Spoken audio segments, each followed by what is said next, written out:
Healthy disconnecting. Let's get into it.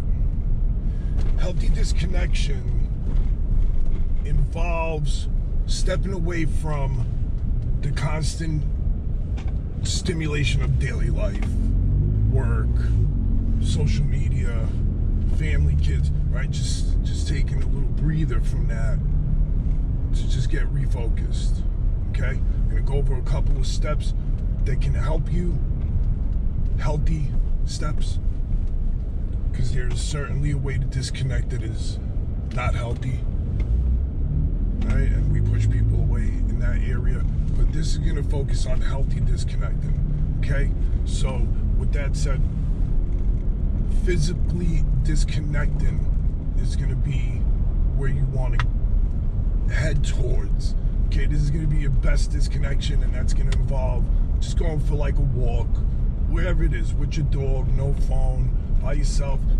I mean, listen, I get it's 2024, we usually need our phones in case of emergencies, and that's fine. The idea is to put it into do not disturb mode, and then it will help you focus. If you don't know how to use do not disturb on your phone, you should get familiar with it if you're going to be taking on these exercises, as you will need it, and you'll find that it's going to help you out a lot in your life when you just put do not disturb on. All right, get familiar with it on your phone. You can add contacts that can still contact you while you're in do not disturb, your children, mom, whatever. So disconnect by putting the phone on do not disturb and going for a walk, however you choose to do that. Next would be some form of exercise or yoga. Okay, self-explanatory. You don't have to become a gym rat. Exercise could be something that just gets your heart rate going a little bit. Yoga, I don't have to explain what yoga is. You should know if you don't Google it. Okay, this is, to me, the next most important would be some form of solo hobbying. Okay, I don't know what your thing is, but whatever it is that you do, painting, gardening, I don't know what you do as a hobby that you enjoy doing by yourself. Do that. Do not disturb, and then do that. Okay, that's gonna help you physically disconnect. Now let's get into digitally detoxing. Right? This one's pretty easy, and I tell people this all the time. When you start your morning, it should not be inside of your phone. You wake up, listen, I wake up and I just look at my phone lock screen, make sure nobody important called me, not that my most important people in the same home with me, but I understand. So you can have a little glance, put it down, go get your coffee, your tea, your whatever. Start your morning not behind your phone screen, okay? This, I feel, will help people immensely. You start your day inside your head and not inside of social media, okay? Back to the do not disturb, okay? This falls in this category too. Learn to use the do not disturb more often, okay? You could just do it during your meals, especially during your exercise time. Designate some quiet time for yourself and just hit do not disturb. It's very simple. Once it actually becomes so comfortable, you could abuse the do not disturb. So don't get too comfortable with it, okay? Take social media breaks. I, like everyone else, enjoy consuming social media. I also take breaks from it.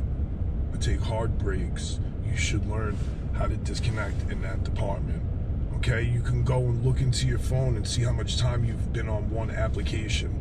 And if you see that it's just insane amount of time, start cutting back on that.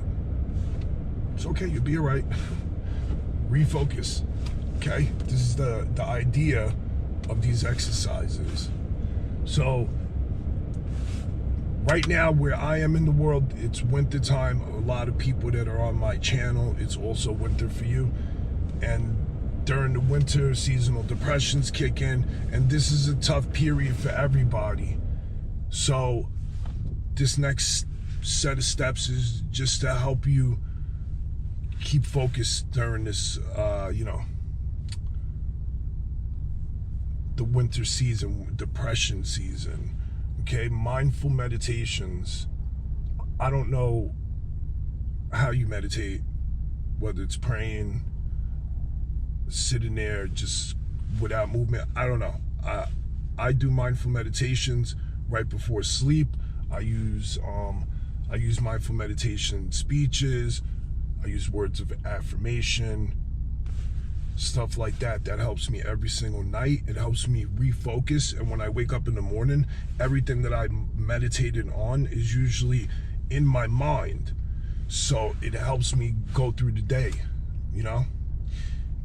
I can't tell you how to do it, but you can figure it out. You only got to do it for a few minutes in the day. Whatever time. You could meditate in the morning. It doesn't matter. Whenever you could get time to focus. That's what it's for. All right? Especially during the winter. And I can't tell you what to meditate on. It's your world. But I would certainly focus on gratitude. Right? Just being grateful for things. Anyways, this I like to share with people. Read. Read. I love when someone's like, oh, I'm not a reader, so you don't know how to read. If you know how to read, you're a reader. Just read more. You'll get comfortable with it. You will. We know how the world functions and how everything has progressed because people have taken the time to read and write. So don't be the exception, okay? Read. Next step, journaling, diary, writing, note-taking. I say this all the time. You got to take notes. You have to treat life as a math problem. And when you write things down, you're able to add and subtract what matters. Start taking more notes. It's your life. You're only going to remember through your notations. Okay? We don't remember what happened 20 years ago unless it's written down. We just recall some of the stuff, not all the detail. Write it down. Write it down. This is how we get the answers to problems. Okay? Then just using all of that, make a little schedule for yourself in the day. It's not going to take up a lot of your time. It's not going to cost you anything. It's going to bring you benefit. Right? And this is how you could just detach in a healthy form. You could just, it's a disconnect that people can't understand. So if you're like, hey, I'm going to be busy for the next hour, people understand you're doing your thing. It doesn't even matter if they understand. You need to understand. That's what matters. So disconnect from all of that. Just get back to you, get refocused. Do not let seasonal depression take over you. I know how it could be. And I hope some of these tips help you guys. You know, they're all pretty simple. It's just a matter of how you utilize the tools. All right, take them. I hope it works out for you. And just if anything from this video, get comfortable with the D&D on your phone. Do not disturb. Your time is precious and valuable. And if nobody else is taking it for value, you have to. It's most important that you do that. You need to save yourself because nobody's coming to save you. Get to work.